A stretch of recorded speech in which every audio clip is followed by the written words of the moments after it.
Have you ever wondered what would happen if the very citizens who fought for freedom turned against their brand new government? Imagine a young America, only a few years old, facing armed farmers, fiery protests, and open defiance. This wasn't just about whiskey, it was about survival, authority, and the future of the United States. Hello and welcome to EDUGREAT. Stay with us till the end to uncover the full story of the Whiskey Rebellion and why it still matters today. After independence, the U.S. was buried in Revolutionary War debt. Alexander Hamilton's plan included an excise tax on whiskey in 1791. Whiskey wasn't just a drink, it was frontier currency, essential for survival. Think of it like a new digital tax today. If the government suddenly taxed PayPal, Venmo, or mobile wallets, rural communities depending on them might feel targeted, just like farmers back then. Frontier farmers saw the whiskey tax as unfair and class-biased. Small producers were hit hardest, while big Eastern distillers had loopholes. Tax collectors were harassed, tarred, and feathered. This anger feels similar to the Boston Tea Party just years earlier, taxation seen as oppression, sparking resistance.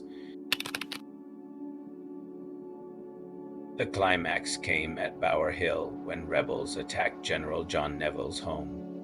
His property burned and shots were fired. Soon, nearly 7,000 armed farmers gathered, threatening Pittsburgh.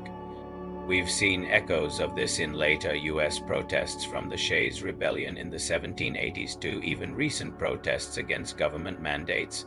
Citizens rising up when they feel unheard is a recurring theme in democracy. Washington declared this rebellion a threat to the Constitution itself. He personally led 13,000 troops west, the only time a sitting U.S. president commanded an army in the field. The sheer force was overwhelming. Most rebels melted away without a fight. Compare this with President Eisenhower sending troops to enforce desegregation in the 1950s. Both moments showed the federal government would stand behind its laws.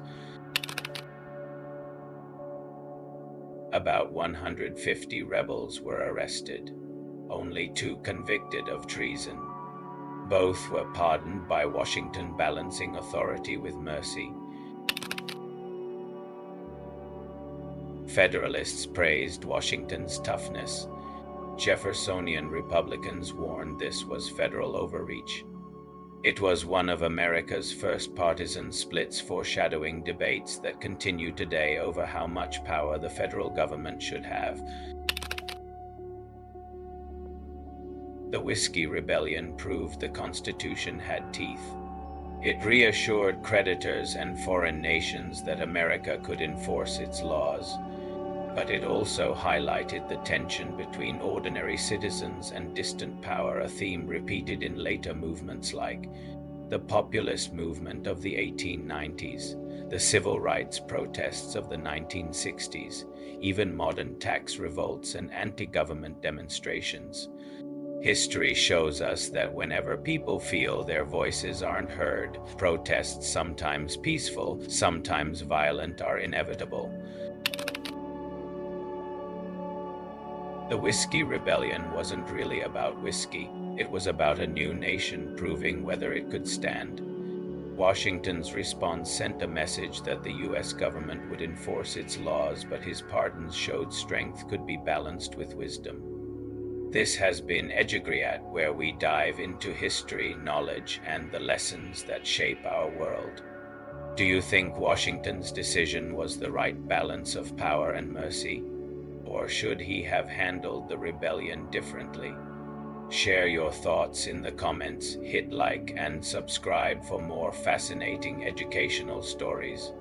Thank you for watching.